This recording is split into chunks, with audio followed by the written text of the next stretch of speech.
Hello, and welcome to the Field Guides. I'm Steve, and today I'm not here with Bill. I'm with friend and professional entomologist, Dr. Wayne Gall. Good morning, Wayne. Morning, Steve. What we're going to do today, and over the course of many future episodes, is give you the experience of what it's like to be out in the field, in the woods, and on the trail. Every episode, we pick a natural history topic, research that topic, take you out to a natural area, and share with you everything that we learned. But this time, I haven't really done much preparation, but that's fine because we have Wayne, who has a whole career of knowledge and experience on this topic. But Wayne, do you want to introduce what we're actually going to be talking about? Sure. Today we're at the Deer Lick Nature Preserve, southeast of Gowanda, New York. And it's a gorgeous midwinter day. It's right about freezing, sunshine.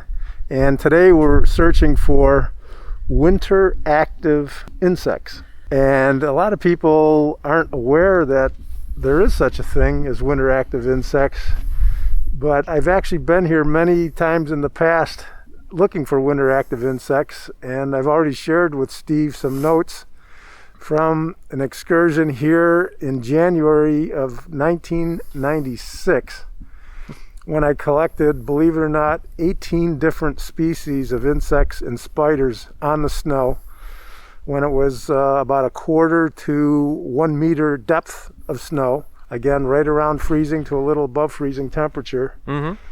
And this was a break in the weather after a prolonged period of extreme cold. So again, it's almost hard to believe, but there are a number of insects that come up on the snow surface on favorable days in the winter, even after extreme periods of prolonged freezing and sub-freezing temperatures. I think the one that I'm most familiar with are the springtails in the order Collembola, right? Right. Mm-hmm. Yeah.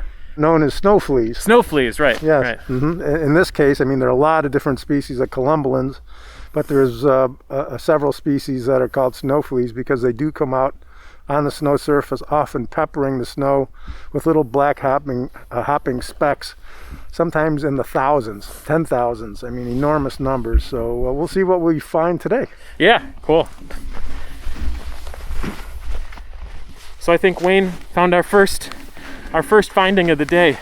Yes, this is one of the small winter stoneflies in the genus Allocapnia, and superficially, when you see these things on the surface of the snow, you'd say it looks like it has a head at each end because it looks like it has a pair of antennae at each end. But actually, of course, it has just one pair of antennae on the head, on the anterior portion of the body. But it does have a pair of caudal appendages, tails, if you will, on the posterior end of the abdomen.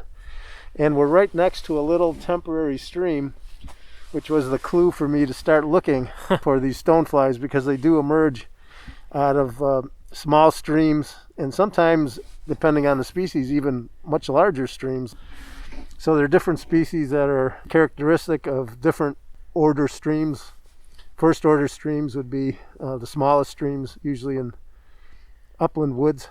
And this, no doubt, is one of the species of Allocapnia, small winter stonefly found in one of the first order streams that could even be a temporary stream.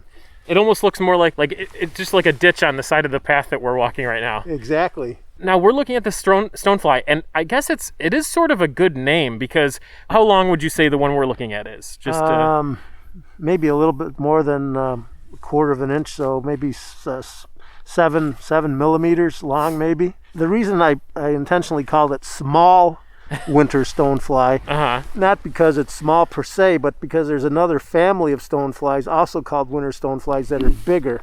Oh. This particular genus Allocapnia, technically is in the family Capniidae, capital Capniidae, and this other family that I personally call the large winter stoneflies are in the family Taeniopterygidae.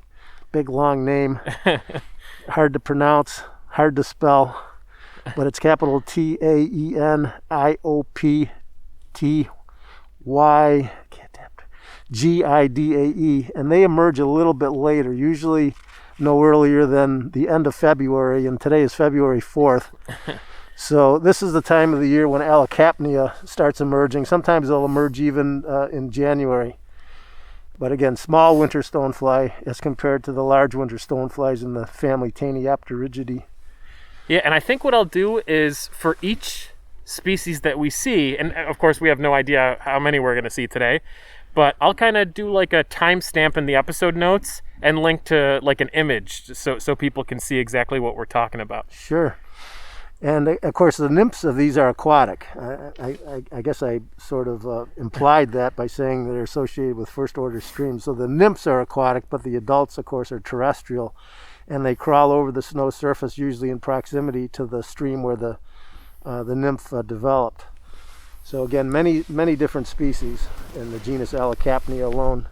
I think I've collected 2 or 3 species here in the past, so this is just one of maybe 3 found here. Good find. There's a couple of other bizarre kinds of winter active insects that you have to really look more carefully for, often around the bases or near the bases of trees. In particular, I'm looking for one called the snow scorpion fly. Wow. The genus Boreas, which Boreas is derived from the Greek word which means north, boreal, north. So they're northern insects that are most commonly seen on the snow surface. You see these open sunlit patches with intermittent or temporary drainage are the places to look for the kind of species that we just saw.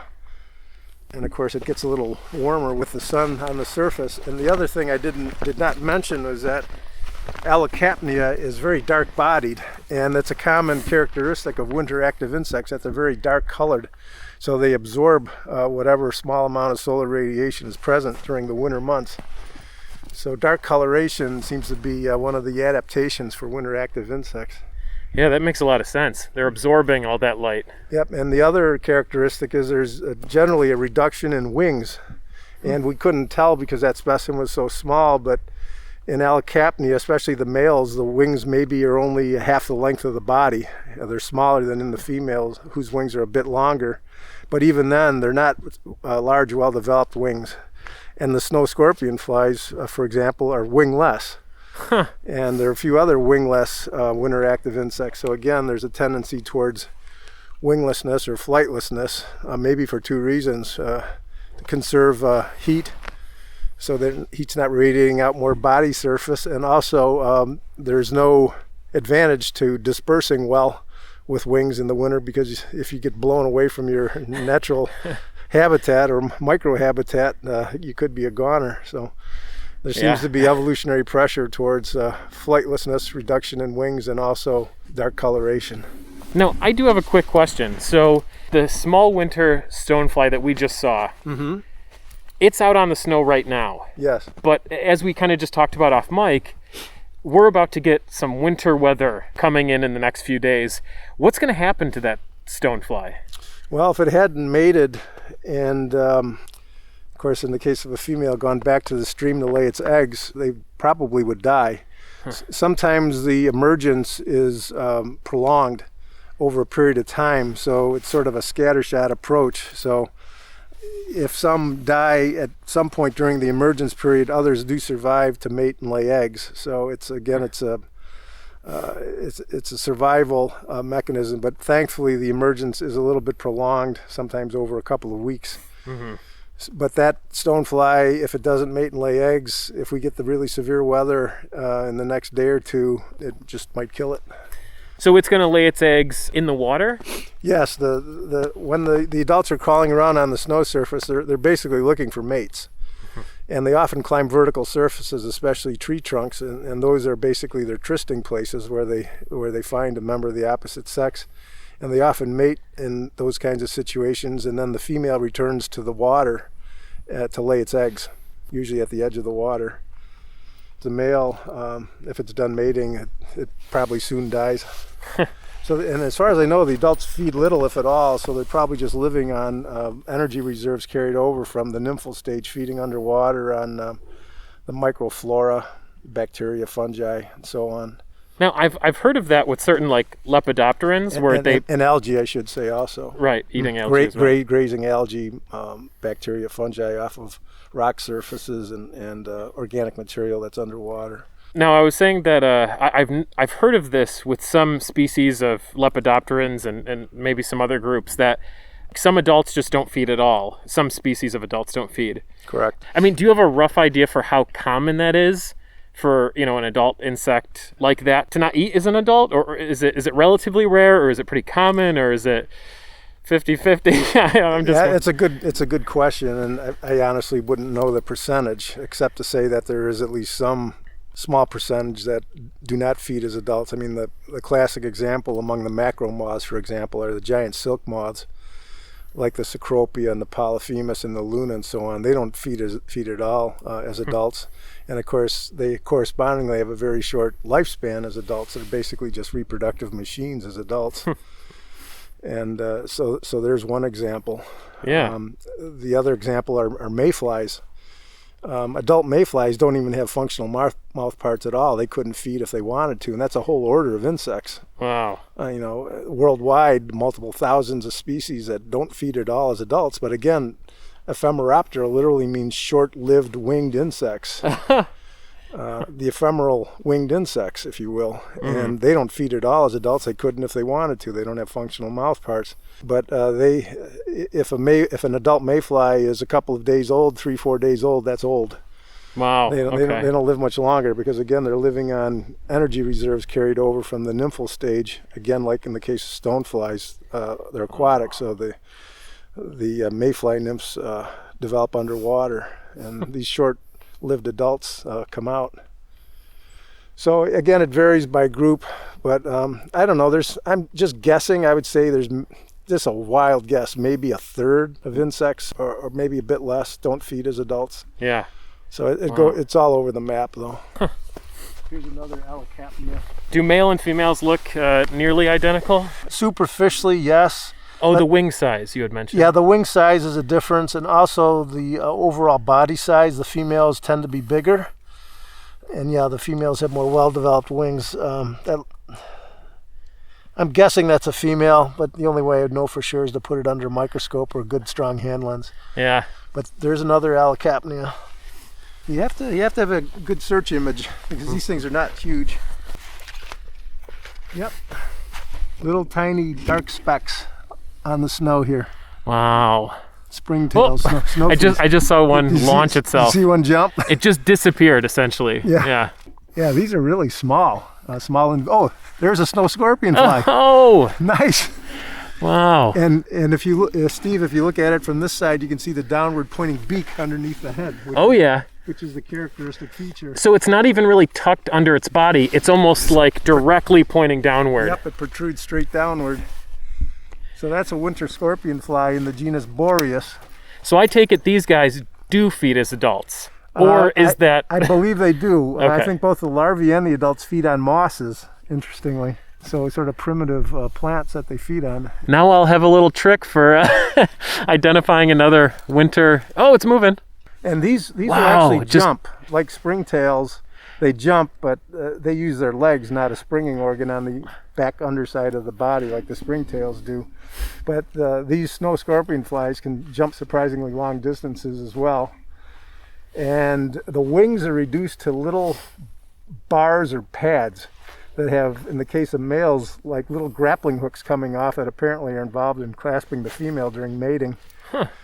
So they're a very interesting group of insects that most people, unless they do the kind of thing we're doing, specifically going out in the winter on favorable days and looking for them, most people never see these things. Now it's worth talking about that part of the springtail. So it almost looks like they have a tail, right? Kind of a long tail that kind of protrudes from the back of their body, but then it's completely wrapped under their body, bends back towards its head, but under its body. Right. Yeah, it's a springing organ. It's called the furcula, and it is folded backwards underneath the abdomen. And there's even a structure near the base of the abdomen called a retinaculum that actually clasps and holds in place the furcula. And then if the retinaculum releases and that springing organ goes downwards and backwards, that's what propels the insect forward. Well, it's like a trebuchet, kind of like you just release a thing on one end and it just... Right, it's like... Wow. Trebuchet is probably the wrong comparison, but... Yeah, it's like releasing a coiled spring, basically, but a different, more like a lever than a spring. Yeah, that's so interesting. So we've seen three different kinds of winter active insects so far. The small winter stoneflies in the genus Allicapnia, the snow fleas in the order Collembola, and the species that I've collected here previously that I had verified by a specialist is in the genus Hypogastrura, in the family Hypogastruridae, and they are the very dark purplish black tiny snow fleas that sometimes you'll see on the snow surface in thousands, tens of thousands, just peppering the snow surface. See the stonefly crawling across the snow under that log? Yep, it's moving now. It's moving, trucking. It's moving pretty well. That's Yeah. right.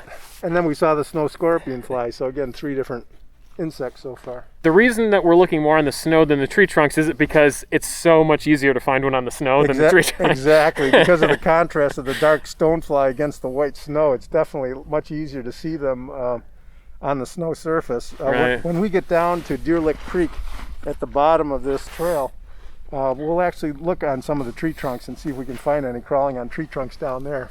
Because there's probably, if they're emerging there, they're probably going to be going up and down the tree trunks. Yeah. And actually, if someone is doing surveys for stoneflies, winter stoneflies, sometimes the best places to look are bridge abutments and guardrails near bridges over streams. Oh. Because they come up out of the creek and they love to crawl up the bridge abutments, the walls of the concrete superstructure of the bridge, and also the guardrails next to the bridge and the roadway.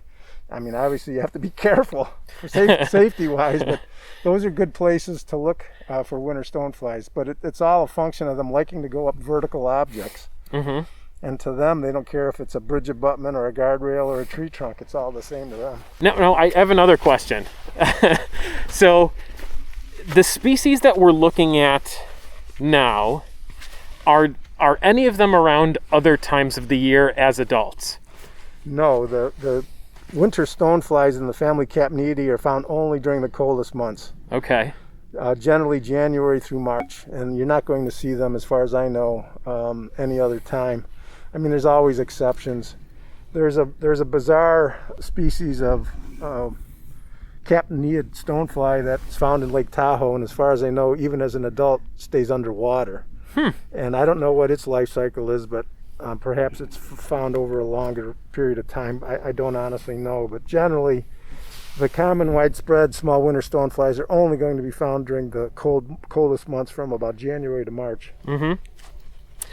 But so in terms of springtails, obviously there's lots of species of springtails. You know, it's a whole order. The Yes. ones that we're seeing now, even though they might all look the same because how tiny they are. I mean, from with the naked eye, they might look similar.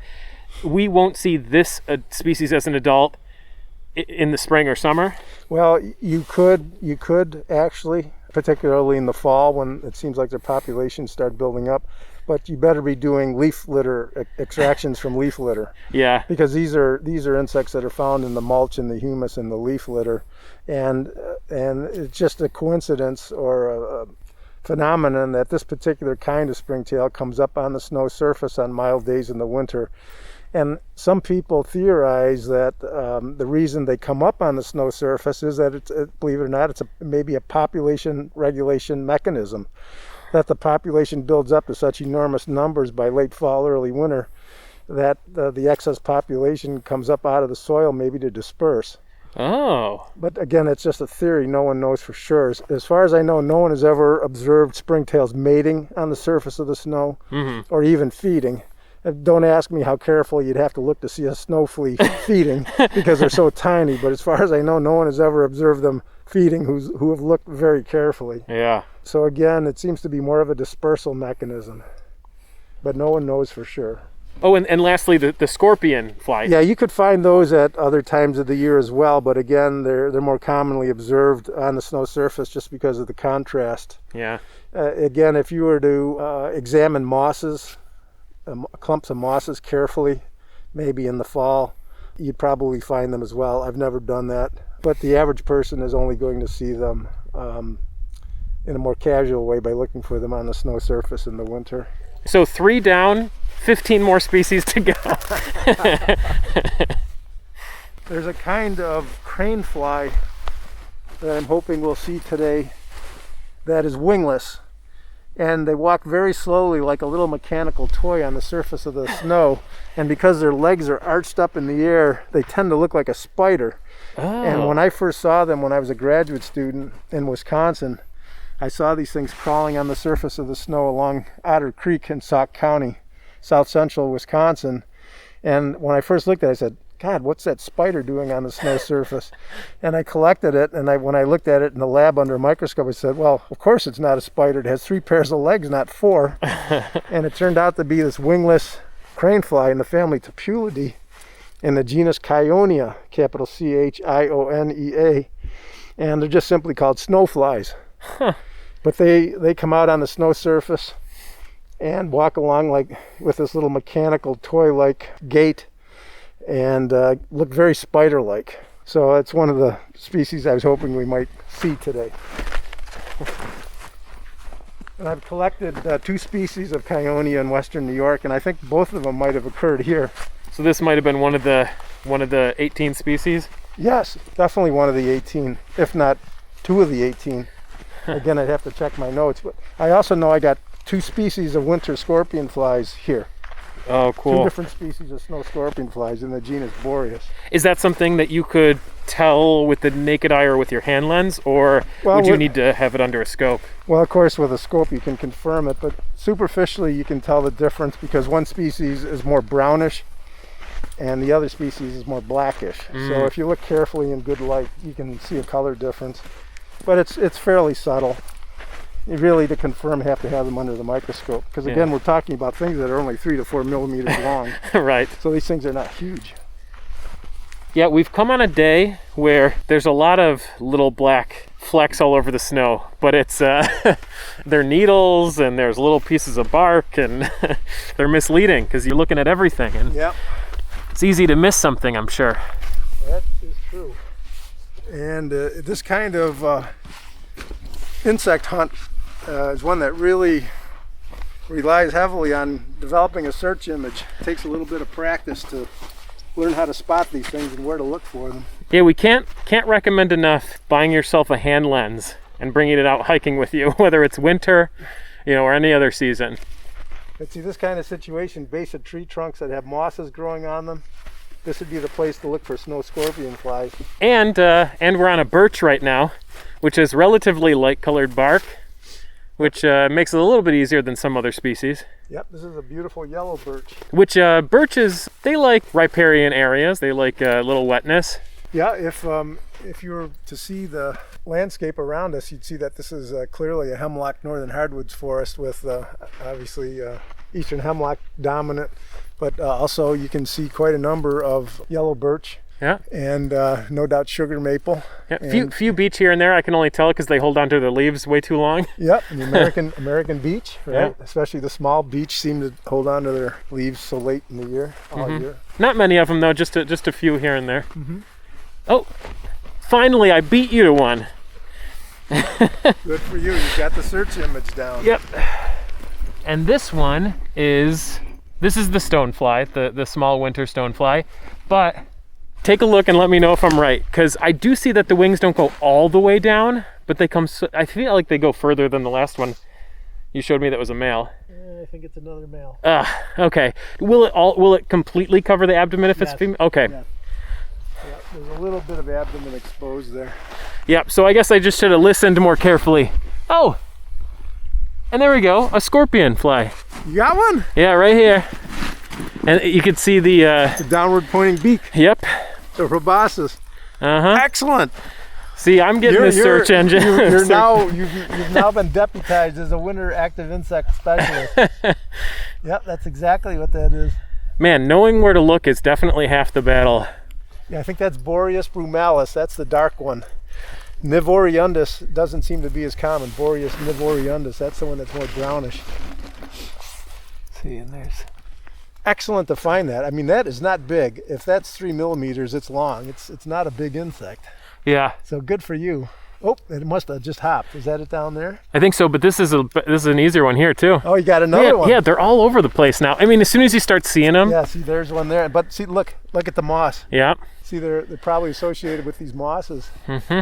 Excellent, Steve. Well, that's 3 snow scorpion flies that we've found so far. Those ones are really cool. That's one that I've never, I shouldn't say that because I also feel like I haven't noticed the small winter stonefly either, but the scorpion fly is a really exciting one.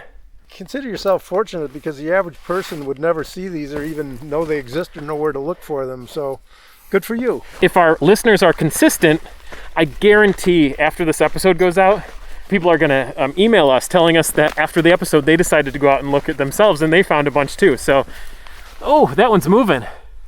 That's an Alcapneo, small winter stonefly, moving pretty fast. Again, we have this vertical cut where it has a lot of moss exposed. So this is the kind of place to look for snow scorpion flies. Now, while you're looking, I have a question. Sure. May or may not leave it in the podcast if it's a stupid question. Now, is it possible for a caterpillar to emerge on like a warmer winter day? You mean to come up on the snow surface? Yeah. Sure. There's actually a caterpillar that I collect quite regularly in the winter, sometimes on snow surface and sometimes not when there is no snow, but still in the winter. And it's the so-called winter cutworm in the family Noctuidae. And the adult is called the large yellow underwing, Noctua pronuba. And we keep a leopard gecko. And Larry the lizard loves it when I can find winter cutworms for him to supplement his diet of crickets and the superworms. But there's an outstanding example of a winter active Lepidopteran larva, the winter cutworm, Noctua pronuba. And there are others. One of the commodities that I identify insects from that are intercepted by Customs and Border Protection are insects that come off of Christmas trees. Oh, okay. That cross the Canadian border, Canadian grown, from November and through December. And you would be amazed at the number of different Lepidopteran larvae that I've identified from Canadian grown fir Christmas trees in the genus Abies. Probably mostly Abies balsamea, the balsam fir, and also Abies fraseri, the Fraser fir, which are probably the 2 most common Canadian grown Christmas trees, at least in the genus Abies. And there's 2 in particular, the so-called conifer Xanthocnatha, very common on conifers, overwintering as a larva, and also a geometrid caterpillar in the genus Protoboarmia porcellaria, relatively common inchworm or geometrid caterpillar that overwinters as a larva on fir trees. That's amazing. Yeah, and others. I don't know how many different species of tiger moth larvae I've identified, including the Virginia tenuca.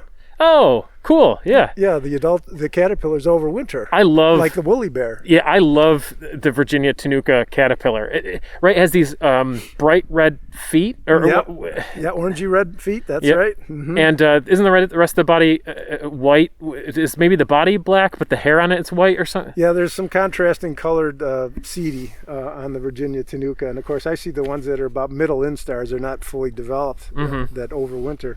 But quite a number of different species of tiger moths overwinter as caterpillars. But I've also identified, I don't know, at least 4 or 5 other kinds of noctuid moth larvae caterpillars from Christmas trees. So there's a surprising number, again, if you're paying attention and looking in the right place. Well, I'll reveal now why I even asked the question to begin with, is that back in the day when I had a bit more free time to read books for fun, nowadays it's more like, scientific articles, Right. But there's an author named Bern Heinrich. He teaches at the University of Vermont, I believe. Yeah. But he has some books like Year in the Maine Woods and Ravens in Winter. Just a lot of really, really great. Life Everlasting. Oh, I haven't read that one. The Biology of Death. Yeah, is that one of the newer ones? Yes, maybe? Yeah, he's an outstanding naturalist and writer. Well, I love his books, but I think I remember in maybe one of his books, it might have been Winter World or Year in the Maine Woods, one of these great books where he finds a caterpillar outdoors during the winter and, it's still active. He brings it inside and then for some reason I thought maybe he ate it and he said it had like a sweetness to it. So that's why I wasn't sure if I was remembering this right or not.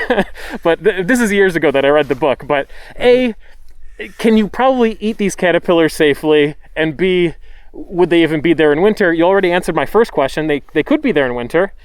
And the second one is I have no idea if he actually ate it or not. I don't know if I'm misremembering that. Well, it could well be. I would think, especially if you're in a survival situation, that they'd be an important source of fat and protein and micronutrients. One of the interesting phenomena related to winter active insects that we had not talked about before is the biochemical preparation that insects go through to spend the winter. And apparently there's all kinds of interesting phenomena that I just know about superficially related to what are called cryoprotectants, things that protect against biochemicals that protect against freezing.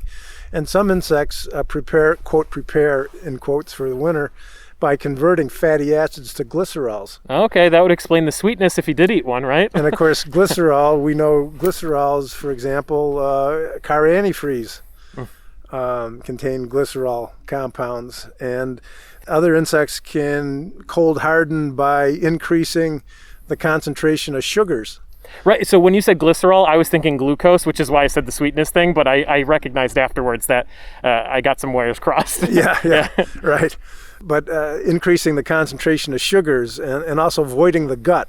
A lot of adult and probably also larval insects that are active in the winter prepare for cold hardening by voiding any ice nucleators in their gut, so that ice crystals can't form around them. So voiding their gut is another adaptation for, there's the Allochapnia crawling up the snow there. So there's all kinds of interesting biochemical phenomenon that just almost scream for someone to study in greater depth, that related to cold hardening and cryoprotectants, and I think it's a very interesting field. Yeah, I remember back in the day when I was doing more fisheries courses and had to take aquatic microinvertebrate classes. Yes. That was one of the biggest things that stuck out to me that I'm really glad you mentioned, with the voiding of the gut. That's just thinking about the things that they have to do to survive the winter is amazing. Things that, I obviously wasn't thinking about that before I learned about it. Right. It's amazing. Yeah, the more you dig into this stuff, it's like a Russian dolls. One phenomenon just nests within the other, and they all come together to form an interesting biological picture. And the biochemistry is just one aspect of it, but it's an important aspect that, again, probably would really merit some further study. There's a behavioral phenomenon in entomology referred to as hilltopping, which I think also occurs actually in other groups of animals. But some insects are actually attracted to high points in the landscape, anywhere from hummocks to mountaintops. And a lot of times, if you find an upturned stump along a tree, that creates some microtopography where a lot of stoneflies will climb up and aggregate on the high point, that sort of micro high point in the landscape. So we're looking at an upturned stump here. Unfortunately, it's not right along a stream. We're going to look down below when we get to Deer Lick Creek to see if we can find any hilltopping small winter stoneflies. So that's a prediction. We're predicting we might see some, because they tend to be drawn there. But hopefully that comes true. That'd be really cool. Yeah. And it's always cool in the wintertime. Like, we're looking by these little areas that are exposed right now, because there's like a break in the snow. But it's kind of cool. You see some of these evergreen ferns that Wayne, you might know this. What's the scientific name for the Christmas fern, or this one? Polystichoides. This is a polystichoides? Yes. The way I remember it, at least the common name, is that each of the fronds kind of looks a little bit like a Christmas stocking that you might hang up. Right, with a heel and a toe. Do you know which fern that is? Whether a common name, or is this one of the evergreen wood ferns? Yeah, that's one of the spinulose wood ferns that are evergreen. Now this one looks a lot different from the Christmas fern. It's thrice cut, which means it's just each frond is divided a lot. Yeah, each even the lobes on the subleaflets, or the lobes are toothed. So yeah, that's what makes it thrice cut. Yeah. Yeah, and of course the Christmas fern, also evergreen. So, with you on the podcast, I have to ask the obligatory tick question. Are ticks something we can find in the winter? Only if you were to dig up leaf litter. They're not going to be active on the snow surface because it's too cold for them. but the deer tick can be amazingly resilient. I remember a number of years ago when I was doing tick identifications for the state health department, we had an unusually mild stretch in early January, and people were submitting deer ticks to me for identification because Wow. they became active again, overwintering under the warm conditions.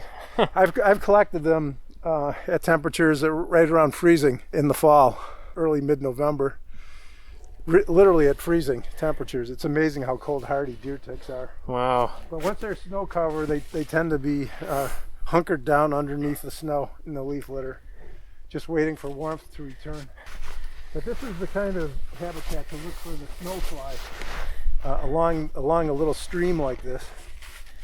So we want to look for a little spider-like insect, crawling on the snow. I'm almost thinking this is going to be the easiest one to see. The snowfly? Yeah, It will be if we're lucky to cross paths with one. because I'm just imagining, based on the other flies it's related to, it's going to be relatively big, right? Or Yeah, it's a little stockier than, it's certainly bigger than the snow scorpion fly. is this the winter fly?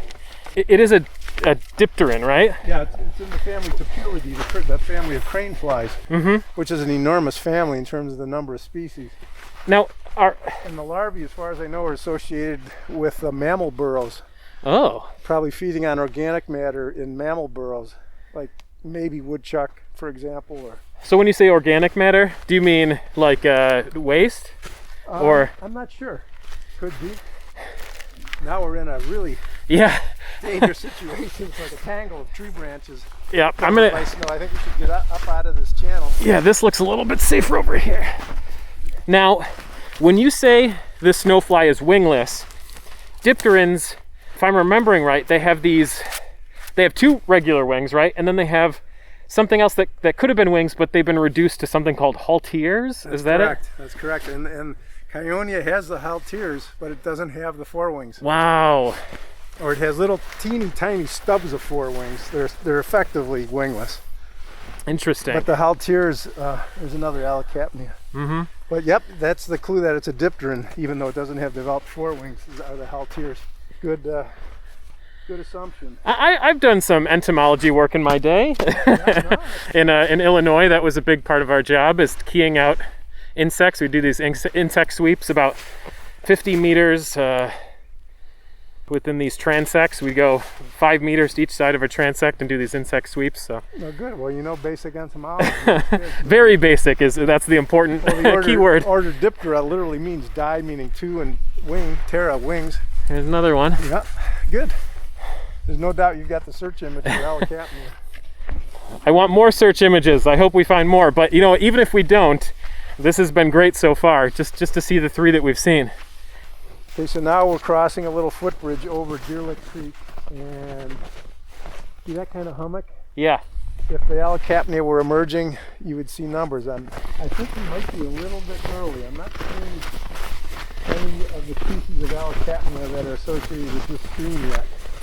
And if they were out emerging, there would be no doubt, because Yeah. you'd see quite a number of them. And it almost feels like a little bit of a shame, and I guess this is kind of bound to happen, but since it's a little bit lower than the stuff around it, the stream that we're kind of going down into now, it's a little bit shaded. Yes, but again, if they were out, this kind of wooden post, Yeah. you'd find stoneflies on that. And the sides of the bridge here, again, you'd find stoneflies on this bridge. Yeah, and I feel like the bridge would even be a light enough color to make it relatively easy to see. Oh yeah, they show up good against that light-colored, pressure-treated wood. Yeah. But I'm not seeing any Allochapnia along here. Oh, hey, we got one here. Is it an Allochapnia? Yep, Allochapnia. Okay, good. So we found something. Now that's a proof of concept that there's more. Here's another one. And this is on, again, it looks like a log that kind of fell over the stream a bit. So this is a bit of a high point. Notice how much smaller this one is? This is a different species. Oh, really? Yeah, this is probably Allochapnia.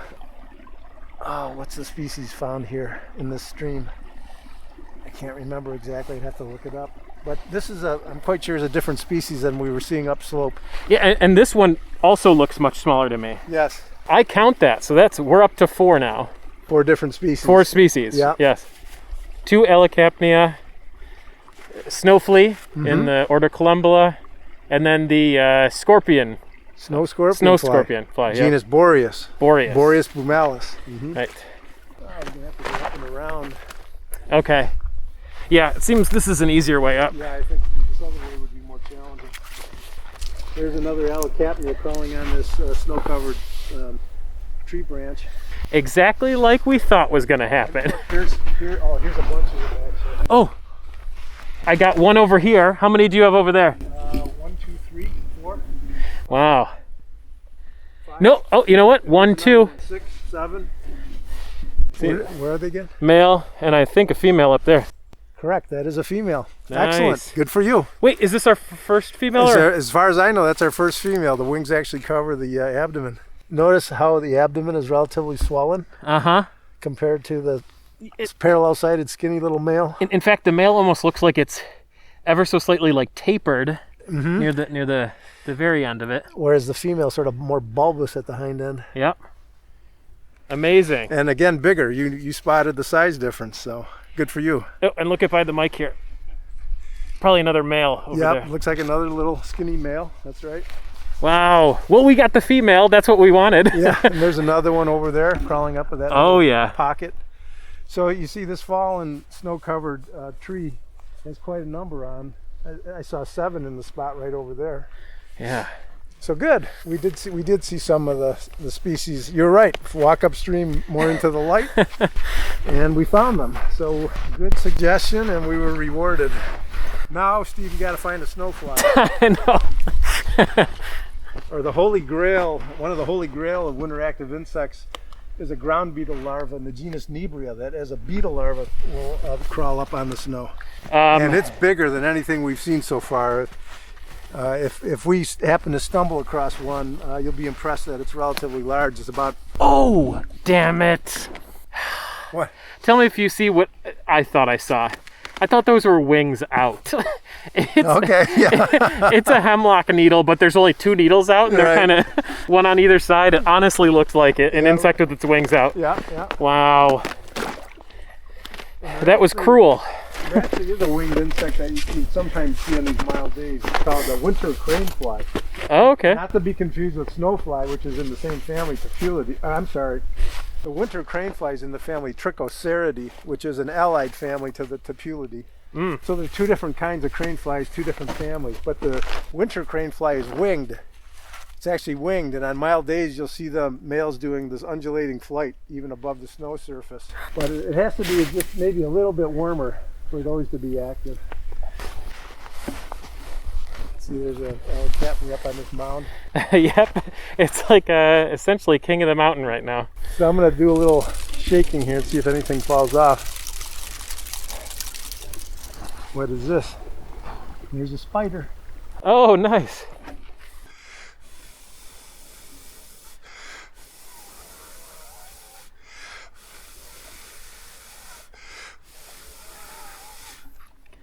Wow, you got it moving again.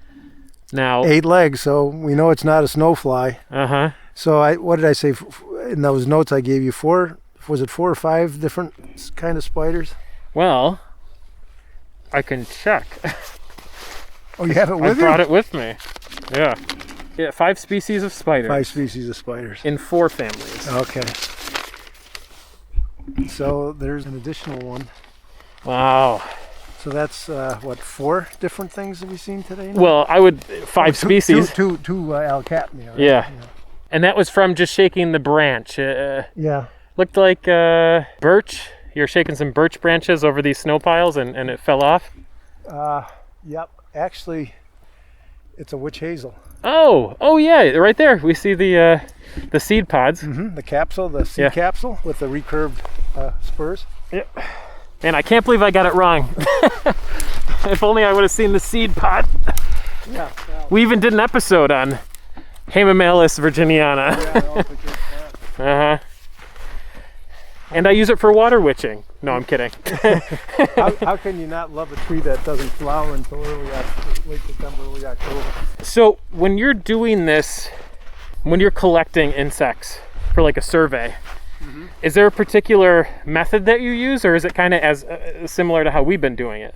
Just kind of walking around and... Yeah, I've never done it in a formal way with grids or transects. Just sort of random search pattern. Again, I was just trying to get an initial idea of the biodiversity of winter active insects. It wasn't really a formal study per se. Got it. But I mean, one could easily mark off the number of meters of stream channel and count, for instance, the number of Allocappia, and take a few representative specimens as vouchers to confirm identification, especially the males. Oh, here's a winter crane fly, not the snow fly, but the winged winter crane fly. Oh, the trichocerid. See the wings? And see the long, narrow legs, which is a feature of both the family Trichoceridae and the Topulidae. Yeah. But notice the well-developed wings. So there's Trichocera, the genus Trichocera. So this is the one that you just kind of brought up just maybe 10, 20 minutes ago. Yeah. Wow. As being the only winged Right. flying insect that you'll find. Right. So that's the sixth thing that we've seen, and that, of course, is on the list from 1996. Amazing. So there you go, Trichoceridae. Winter crane fly, not snow fly, which is in the family Topulidae. Right. But not the winter fly that is a crane fly. This is the winter crane fly in the family Trichoceridae, not snow fly. This has wings. Kyonia doesn't have wings. And these guys have nice long legs too. Yes. And the wings cover, I think they extend past the end of its body. Yes. Yeah. Yep, they completely cover the abdomen and go, I think, a little bit beyond. But obviously not a spider. It has 3 pairs of legs. Yep. But yeah, that's about the only wing thing other than the Allocappia that have the flat wings that aren't really used much. They glide at best. They're not really very active flyers or crawlers. That's great. So there's a little reward. Now we got to find Kyonia still. Maybe we'll find everything but Kyonia in the search for Kyonia. Actually, something I don't think I recorded here, but could occur here, is a species of caddisfly that emerges almost year-round, believe it or not. But when they emerge in the winter, the females, only in the winter, are wingless. And you'll find them perched on rocks out of little streams like this. And this phenomenon is sometimes called seasonal polymorphism, with a polymorphism relating to the presence or absence of wings depending on the season. And in the winter, only the females are wingless. The males are fully winged, but the females are wingless. But in the warm months, the females develop fully developed wings. Wow. Now that's interesting, because that could be some type of extra protein that the mother will make late in the season, or it could be something totally independent of the mother and just something that it just maybe temperature dependent type of development or something. Well, I'm guessing that it's temperature turns a gene off, turns one or more genes off that result in the development of wings. That's my guess. Yeah. But what's the advantage of that? Well, it's probably a good anti-dispersal device. If you don't have wings, you're not going very far, so it sort of keeps that species remaining close during the time of the year when it would be not advantageous to disperse far. Oh. They almost look spider-like, almost like a Kyonia, actually. But again, aquatic, and the adults are terrestrial, but the larvae are aquatic. But you only find them in these truly aquatic situations, usually perched on rocks sticking up out of the stream. That would be something that I don't think I've recorded here before, but I've seen elsewhere many times, including in Allegheny State Park. And so you wouldn't be looking for these under the rocks necessarily? They would just be on top? No, they're exposed on the top of the rocks, wow. The sides of the rocks. And they're the wingless females, and you'll also find the winged males if you're lucky. So the males can fly to the females, but the females they're more in place, so just wherever they